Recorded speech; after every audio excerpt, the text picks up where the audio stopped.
Good afternoon sir. Very good afternoon. Good afternoon sir.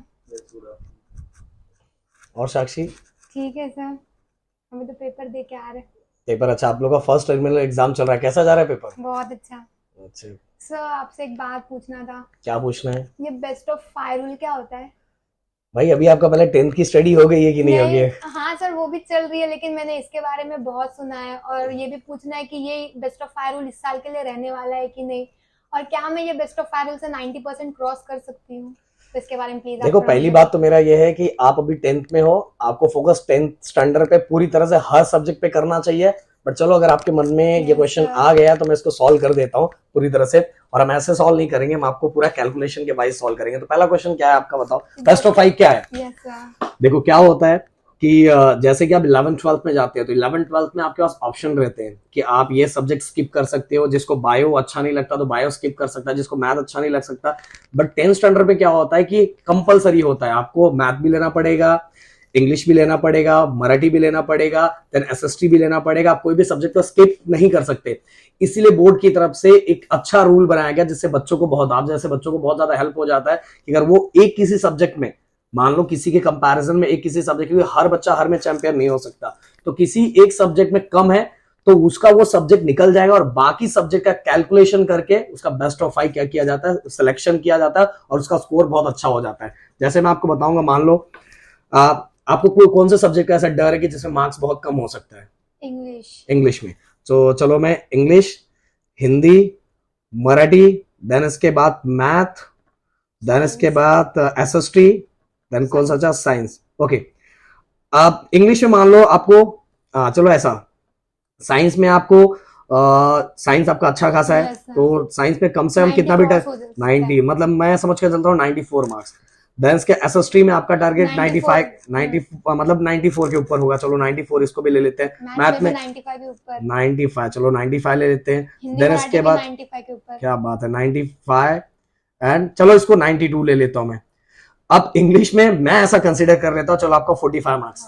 आपको झटका लग गया होगा, सर 45 मार्क्स, सर परसेंट कितना डाउन हो जाएगा। एक तो इसमें 45 मार्क्स आया, तो यही तो बेस्ट ऑफ 5 है। हो सकता है किसी एक सब्जेक्ट में बच्चा बहुत ज्यादा कमजोर है और उसके कारण, पहले क्या होता था जब हम लोग थे तो हमारे टाइम बेस्ट ऑफ 5 नहीं था, और बेस्ट ऑफ 5 नहीं होने के कारण क्या होता था, जो बच्चे एक सब्जेक्ट में किसी में वीक थे तो उनका ओवरऑल परसेंट लेने के कारण क्या होता था, ओवरऑल परसेंट डाउन हो जाता था। अगर मैं अभी इसको स्कोर करूं तो क्या होगा, आपका परसेंट डाउन हो जाएगा।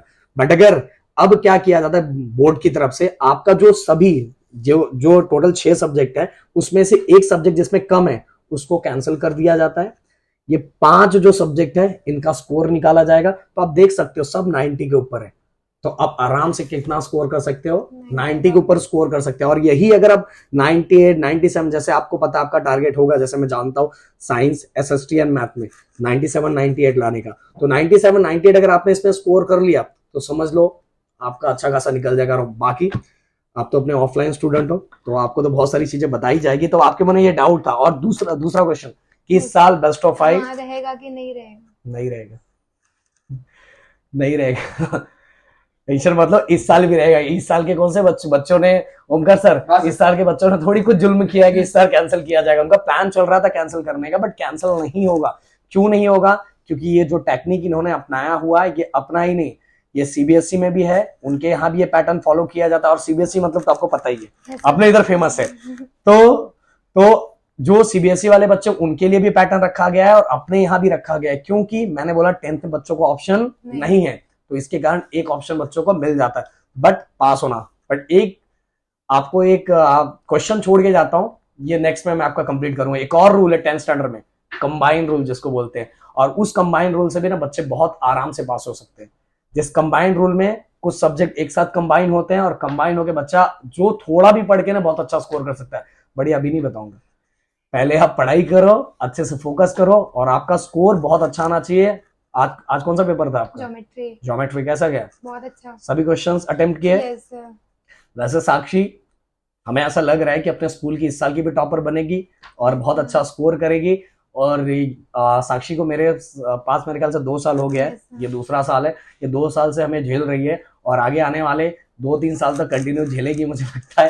तो और बहुत अच्छी स्टूडेंट है और कंटिन्यू इनका डाउट था, मैंने क्लियर कर दिया। इनका डाउट बहुत दिनों से था, तो मैंने सोचा आज ही क्लियर कर देते हैं। तो चलो मिलते हैं नेक्स्ट वीडियो में। Thank you so much guys, जय हिंद दोस्तों।